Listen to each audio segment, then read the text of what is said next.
অল্প দিলে যায় না খাওয়া, বেশি দিলে বিষ, মা বলেছে বুঝে শুনে তারপরেতে দিস। এই ধাঁধার উত্তর আজকে যে দিতে পারবে তাকেই দিব 29,000 টাকা।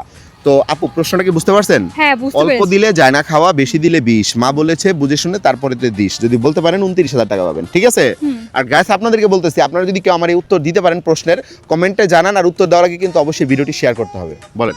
এটা হচ্ছে তরকারির মধ্যে যখন আমরা পানিটা দেই সেটা Yes. হবে যে বেশি পানি দেওয়া ঠিক হবে না। আচ্ছা, মানে অল্প দিলে যায় না খাওয়া।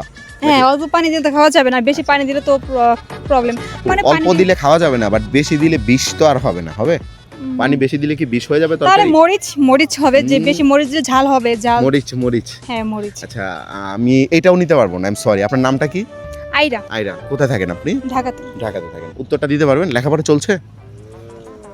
লেখাপড়া কি চলছে আপনার? হ্যাঁ, আমি পড়াশোনা করি অনার্স ফার্স্ট ইয়ারে। অনার্স ফার্স্ট ইয়ারে। আচ্ছা, তো আপু কিন্তু অনার্স ফার্স্ট ইয়ারে পড়ে, বাট উত্তরটা কিন্তু দিতে পারছে না। সো অন্য কিছু হবে, পারবেন? না, পানি বা মরিচ বা হলুদ এগুলো হতে পারে। এটা কোনোটাই হবে না, অন্য কিছু হবে। বেশি হলুদ দিলে তো তরকারি খাওয়া যায় না। আপু, হলুদ মরিচ কোনোটাই হবে না, অন্য কিছু হবে। আপনি কাছাকাছি আছেন, তাড়াতাড়ি, বেশি সময় দিতে তাহলে পারবো না। সরি ভাই, আমি পারতেছি না। পারতেছেন না? তাহলে কি আপনি কি ক্যান্সেল করে দিবেন? ক্যান্সেল করলে কিন্তু এই টাকা আর আপনি পাবেন না। টাকা তো নিতেই চাচ্ছি, বাট পারতেছি না, কি করবো? আমি সরি, আচ্ছা, তো গাইস, আপু কিন্তু পারেন এই উত্তরটা দিতে, টাকাটাও নিতে পারেন আপু।